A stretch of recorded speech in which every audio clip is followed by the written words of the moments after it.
कर्मयोगी civil services में आपका हार्दिक स्वागत है।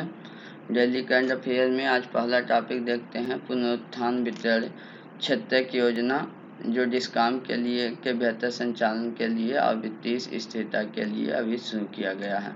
क्या है इसको अच्छी तरह से देखते हैं। इसको जो है आप यूपीएससी के जीएस पेपर के तीसरे पेपर के बुनियादी ढांचा ऊर्जा बंदरगाह वाले यूनिट से आप इसको कोरिलेट कर सकते हैं दोस्तों। इसके बारे में देखते हैं क्या है। ये जो है डिस्कॉम मतलब ये हुआ डिस्ट्रीब्यूशन, जो कंपनीज हैं इलेक्ट्रिसिटी की डिस्ट्रीब्यूशन करने वाली कंपनियां हैं उनका बेहतर संचालन और उनको वित्तीय रूप से स्थिरता मिल सके, इसके लिए इसको स्वीकृति प्रदान की गई है। इस योजना की प्रमुख विशेषता देख लेते हैं। यह जो है सुधार आधारित और परिणाम संबंधी योजना है। इसका उद्देश्य है कि जो भी सरकारी हो या निजी हो डिस्कॉम कंपनियां हैं उनका परिचालन क्षमता और उनका वित्तीय स्थिरता बेहतर हो सके और जो सप्लाई ढांचा है वह सप्लाई ढांचा जो है मजबूत हो सके और उनको एक सशर्त वित्तीय सहायता भी दिया जा सके जिससे वो अपने इंफ्रास्ट्रक्चर को बेहतर बना सकें। इसके लिए क्या अहर्ता होगी न्यूनतम एक मानक निर्धारित किया जाएगा, उसको पूरा करने वाली कंपनियों को ही वित्तीय सहायता प्रदान की जाएगी।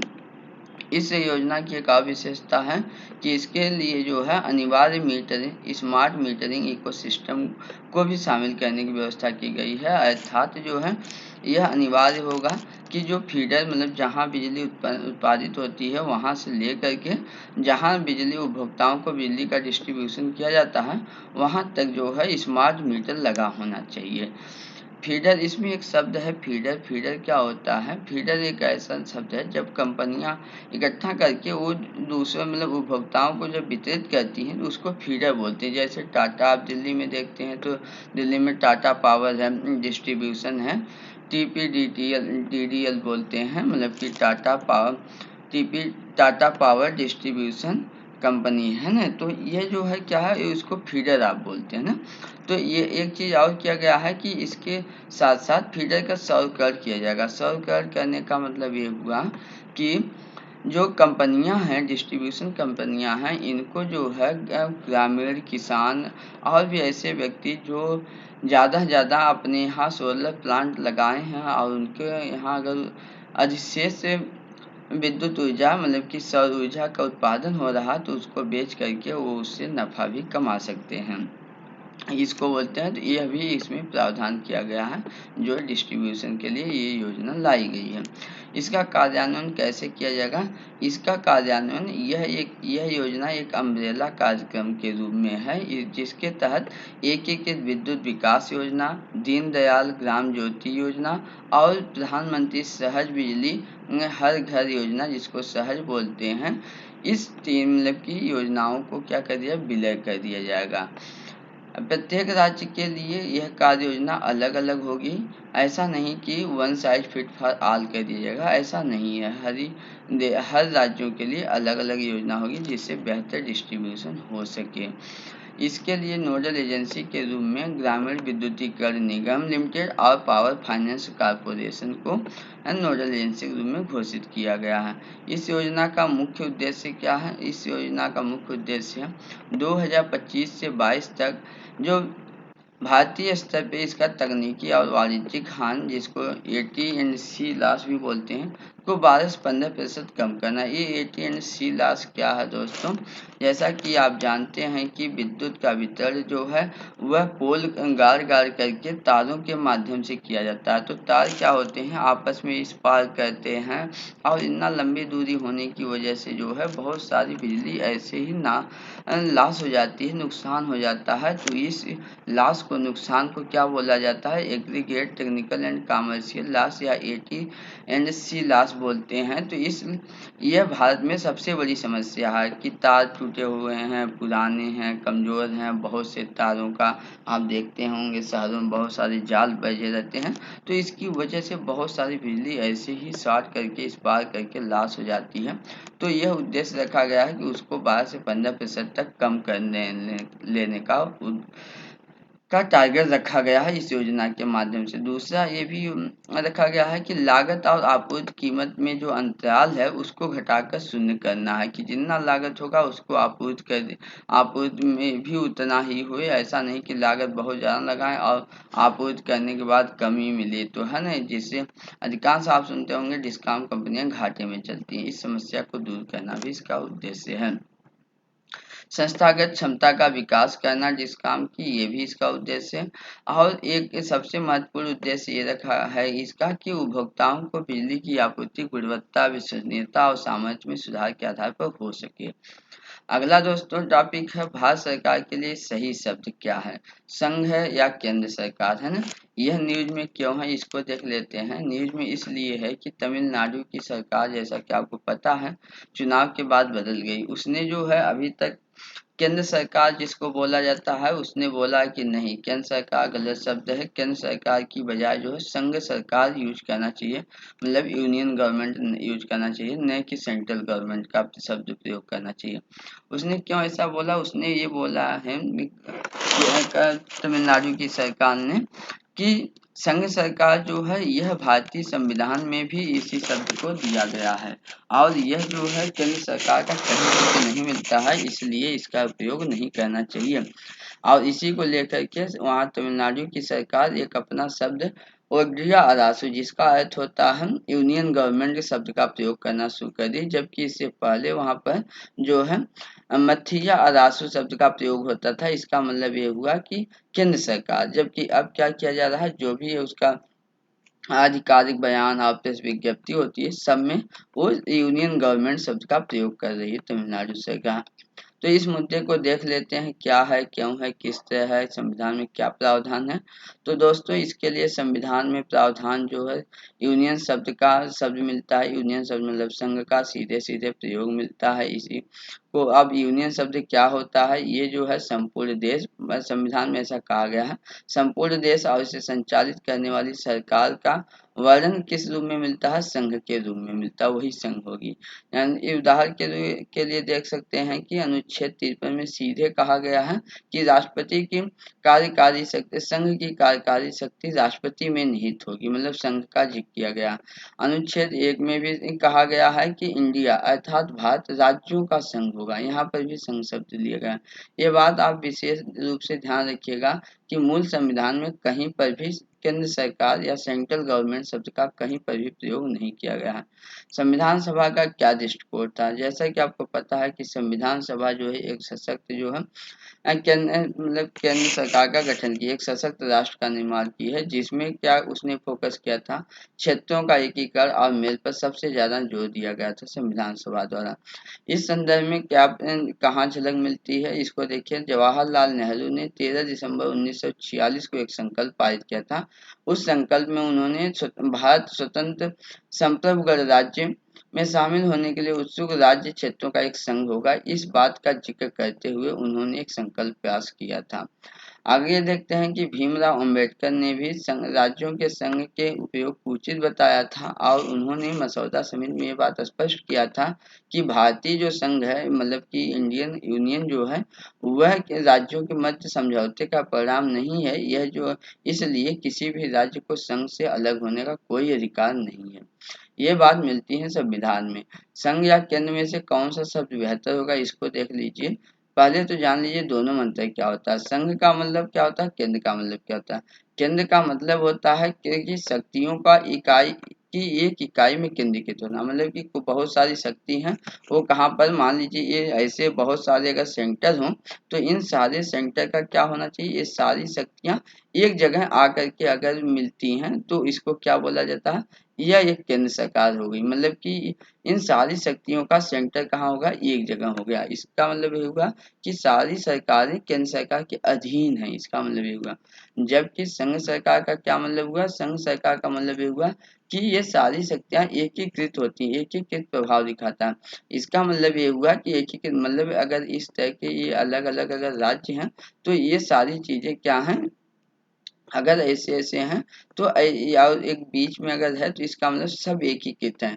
मतलब संघ क्या करता है, इन सभी को क्या करता है, एकीकृत करता है, समान रूप से सबको जोड़े रखता है और समान रूप से उसका काम करता है। इसका मतलब हुआ संघ सरकार का ये मतलब हुआ। सुभाष कश्यप जो है आप जानते हैं कि एक अच्छे जो है लॉयर रहे हैं। इनके अनुसार क्या कहना है, इनका कहना ये है कि केंद्र सरकार का शाब्दिक अर्थ होता है कि राज्य सरकारें इसके अधीन है। जबकि दो शब्द का अब देख लेते हैं, बेहतर कौन होगा दोनों शब्दों में। बेहतर ये होगा कि अगर राज्य सरकार मतलब कि यूनियन गवर्नमेंट का प्रयोग किया जाता है तो यह जो है संविधान के उसकी मंशा के अनुकूल होगा, इसलिए इसको किया जा सकता है। अब थोड़ा देख लेते हैं हिस्टोरिकल बैकग्राउंड, दो शब्द आखिर में केंद्र सरकार कहाँ से आया। यहाँ तो केंद्र सरकार शब्द उपनिवेशिक काल से ही आ रहा है। ये प्रत्यक्ष और अप्रत्यक्ष रूप से रेगुलेटिंग एक्ट 1773 का जो है उसमें भी दिखता है और गवर्नमेंट ऑफ इंडिया एक्ट 1919 में भी दिखता है। आधिकारिक रूप से पहली बार जो है भारत सरकार अधिनियम 1935 में पहली बार फेडरेशन ऑफ इंडिया शब्द का प्रयोग किया गया था। जबकि वहीं पर संघ मतलब यूनियन शब्द का सबसे पहली बार प्रयोग जो है कैबिनेट मिशन के प्रस्ताव में 1946 में किया गया था। अगला टॉपिक है दोस्तों green hydrogen, sorry green hydrogen है, ग्रीन हाउस नहीं है। इसको जो है आप यूपीएससी के जीएस पेपर 3 के संरक्षण, पर्यावरण प्रदूषण और क्षरण और पर्यावरण प्रभाव आकलन वाले यूनिट से इसको जो है कोरिलेट कर सकते हैं। न्यूज में क्यों है, न्यूज में इसलिए है कि अभी रिलायंस इंडस्ट्रीज जो है उसने ग्रीन हाउस जैसी स्वच्छ ऊर्जा और स्वच्छ ऊर्जा पर केंद्रित अपने कारोबार में 75,000 करोड़ रुपए का निवेश करने की योजना बनाई है। रिलायंस जो है इसी निवेश के माध्यम से सौर ऊर्जा, स्टोरेज, बैटरी और ग्रीन हाइड्रोजन के में निवेश करेगा इसके बढ़ाने के लिए, जिससे जो है एक ईंधन सेल फैक्ट्री को विकसित करने पर फोकस करेगा। देख लेते हैं क्या है हरित हाइड्रोजन या ग्रीन हाइड्रोजन। ग्रीन हाइड्रोजन या हरित हाइड्रोजन विद्युत अपघटन द्वारा जो है उत्पादित होती है। उत्पादित हरित हाइड्रोजन के रूप में भी इसको जाना जाता है। इसमें ध्यान रखिएगा कार्बन का कोई भी अंश नहीं होता। ग्रीन हाइड्रोजन का महत्व क्या है, किस आधार पर ग्रीन हाइड्रोजन महत्व होगा। पहली बात तो यह है कि यह जो पेरिस क्लाइमेट चेंज के जो एग्रीमेंट है उसमें जो नेशनली डिटरमाइंड कंट्रीब्यूशन के बात कही गई है आईएनडीसी, उस लक्ष्य को पूरा करने में काफी मददगार होगा। आप इसके मतलब हरित ग्रीन हाइड्रोजन अगर यूज किया जाता है तो इससे जो है क्षेत्रीय और राष्ट्रीय ऊर्जा सुरक्षा भी होगी और पहुंच और उपलब्धता भी सुरक्षित मतलब सुनिश्चित होगी। इससे एक फायदा जो सबसे बड़ा होगा कि ऊर्जा को भंडार के रूप में बैटरियों में भी रखा जा सकता है, जबकि अभी तक के अन्य नवीकरणीय ऊर्जा को बैटरी भंडार के रूप में रखना बड़ा चुनौतीपूर्ण होता है। इसमें एक फायदा और होगा कि जो शहरों में भारतीय शहरों में सबसे ज्यादा प्रदूषण है और ये भी जान पता है आपको कि विश्व के 100 शहरों में 30 शहर या 1/3 शहर जो है सबसे ज्यादा प्रदूषित भारत में ही है। आगे उसको उससे निपटने में मददगार होगी अगर रेलवे, बड़े जहाज और बस ट्रकों में अगर ग्रीन हाइड्रोजन का उपयोग किया जाएगा तो काफी मददगार होगा। इसका उपयोग उर्वरक में हाइड्रोजन का उपयोग उर्वरक, गतिशीलता, बिजली, रसायन, शिपिंग आदि में भी किया जाता है। इससे लाभ क्या होगा, इससे लाभ होगा ग्रीन हाइड्रोजन से स्वच्छ दहन करने वाला एक यह अणु है। इससे क्या होगा, डिकार्बोनाइजेशन करने में सक्षम होगा, मतलब कार्बन को डिकार्बोनाइज किया जा सकता है। एक बात सबसे अच्छी बात होगी बैटरी पर जो विदेश से आने की निर्भरता उसको भी कम किया जा सकेगा, संग्रहित या उपयोग भी इसको किया जा सकता है, ये सबसे बड़ा फायदा। सरकार इस दिशा में क्या प्रयोग मतलब कदम उठा रही है हरित हाइड्रोजन को बढ़ावा देने के लिए, देख लेते हैं। जैसा कि आपको पता है कि 2021 के बजट भाषण में श्रीमती निर्मला सीतारमण ने घोषणा किया था कि हाइड्रोजन ऊर्जा मिशन की शुरुआत की थी। ये किसके लिए, हाइड्रोजन ऊर्जा को बढ़ावा देने के लिए की थी। एक चीज और देखते हैं कि हाइड्रोजन अभी इंडियन ऑयल कॉर्पोरेशन ने हाइड्रोजन पर उत्कृष्टता केंद्र को स्थापित करने के लिए नॉर्वे की कंपनी के साथ हस्ताक्षर किया है। और दूसरे प्रयास देख लेते हैं कि अभी जो है भारत जो है अमेरिका के साथ मिल करके सामरिक स्वच्छ ऊर्जा भागीदारी के लिए जो है वित्त जुटाने की भी बात कर रहा है। तो ये चीजें जो हो गई प्रयास हो गए सरकार की इस दिशा में। अगला देख लेते हैं कि अभी जो अगला टॉपिक है कि ब्लैक कार्बन के पर जो है ब्लैक कार्बन के कारण अकाल मृत्यु होने के पर एक अध्ययन किया गया। ये न्यूज में है। इसमें न्यूज में यह देखा गया कि जो अध्ययन किया गया, ये शोध रिसर्च किया गया, उसमें पाया गया कि मानव स्वास्थ्य पर इसका बहुत दुष्प्रभाव है। किस चीज का? ब्लैक कार्बन पर का। तो देख लेते हैं ब्लैक कार्बन क्या है, फिर निष्कर्ष देखते हैं। ब्लैक कार्बन क्या है? ब्लैक कार्बन कोई भी अगर बायोमास है, जीवाश्म ईंधन है, तो वो अगर अधूरा जला दिया जाता है तो उसमें जो कालिख निकलती है, उसी कालिख को ब्लैक कार्बन कहा जाता है। वास्तव में कालिख का ही नाम जो है शुद्ध भाषा में ब्लैक कार्बन कहा जाता है। अब कालिख आप जानते हो कहाँ-कहाँ से उत्पादित होता है। सबसे ज़्यादा घरों में जो मतलब कि ईंधन जलाए जाते हैं उसमें से कालिख अच्छा खासा निकलती है, ईंट के भट्ठों से निकलती है, गाड़ियों में जो गैस जलाए जाते हैं, गाड़ियों में जो डीजल पेट्रोल जलता है उसके बावजूद उसमें से छोटे-छोटे पार्टिकल निकलते हैं। तो ये सब ब्लैक कार्बन के सोर्स हैं और इसी को ब्लैक कार्बन बोलते हैं। जंगलों में आग लग जाती है तो उससे भी अच्छे खासे जो है कार्बन निकलते रहते हैं, मतलब कि कालिख निकलती है। ये सब जो है रिपोर्ट में क्या पाया गया? रिपोर्ट में पाया गया कि इससे जो है ब्लैक कार्बन से क्षेत्रीय जलवायु और मानव स्वास्थ्य पर गंभीर प्रभाव देखा गया। इसकी वजह से अच्छी खासी अकाल मृत्यु होती है लोगों का। जो सबसे ज्यादा क्षेत्र देखा गया वह भारत के इंडो गंगा का मैदान, मतलब उत्तरी गंगा के मैदान में देखा गया। वो सबसे ज्यादा प्रभावित क्षेत्र है ब्लैक कार्बन से। वायु प्रदूषण इसके एक चीज और निष्कर्ष में बताया गया कि ये क्या करता है ब्लैक कार्बन, वायु प्रदूषण के स्तर में वृद्धि करता है, जिसकी वजह से मृत्यु दर में रैखिक वृद्धि होती है। इस अध्ययन की क्या प्रासंगिकता और क्या महत्व है? इस अध्ययन से एक बात तो स्पष्ट हो गया कि ब्लैक कार्बन जो है वह मानव स्वास्थ्य के लिए खतरा के रूप में है। ये और भी इसका महत्व है कि इससे ये भी स्पष्ट हो गया कि ब्लैक कार्बन जो है वह स्वास्थ्य पे पड़ने वाले स्वास्थ्य के लिए काफी नुकसानदेह है और इसके प्रभावों की एक साक्ष्य मतलब एविडेंस भी प्रदान करता है। इस शोध का एक सबसे बड़ा जो प्रासंगिकता है, महत्व वो ये है कि अब इससे जो है महामारी विज्ञान के अध्ययन को प्रेरित करेगा कि ब्लैक कार्बन के संदर्भ में भी अध्ययन किया जा सके। एक फायदा और होगा कि इस अध्ययन के कारण अब जो है नीति निर्माता और सरकार जो एक बेहतर योजना बना सकेंगे। अगला टॉपिक है दोस्तों फ्लैट स्मार्ट सिटीज, है ना। ये फ्लैट स्मार्ट सिटी इसको जो है दोस्तों आप यूपीएससी के जीएस पेपर सेकंड के जो है महिला की भूमिका, महिला संगठन, जनसंख्या संबंध मुद्दे, मतलब जनसंख्या और संबंध मुद्दे वाले और विकासात्मक विषय वाले टॉपिक से कोरिलेट इसको कर सकते हैं। क्या है फ्लैट स्मार्ट सिटी देख लेते हैं। न्यूज में इसलिए है कि अभी वाणिज्य मंत्रालय का जो डिवीजन है, लॉजिस्टिक डिवीजन ने उसने एक योजना तैयार की है किसके लिए? फ्लैट स्मार्ट सिटी को स्थापित करने के लिए। क्या उद्देश्य है? उद्देश्य ये है कि ढुलाई, जिसको आप क्या बोलते हैं, ढुलाई को बोलते हैं, ढुलाई की क्षमता में सुधार करने के लिए इसका उद्देश्य है, ठीक है। ढुलाई को लॉजिस्टिक्स भी बोलते हैं। इसका कार्यान्वयन किस आधार पर किया जाएगा और इसकी आवश्यकता क्यों हुई? आवश्यकता इसलिए हुई कि जैसा कि आप जानते हैं कि भारत में जो है आपूर्ति श्रृंखला की कुल लागत सबसे ज्यादा 50% कोई भी महंगा कोई भी वस्तु है तो उसको ले जाने में, उसको लाने में ही सबसे ज्यादा पैसा लग जाता है खर्च। अगर फ्लैट सिटी स्थापित हो जाएगी तो उसका जो है आवागमन या उसका वहन क्षमता आसान हो जाएगी। ये सबसे बड़ी आवश्यकता करती है। एक चीज और आप देख रहे हैं कि अगर लॉजिस्टिक क्षमता को विकसित कर दिया जाए तो ये जो है सभी क्षेत्र को बढ़ावा देगा।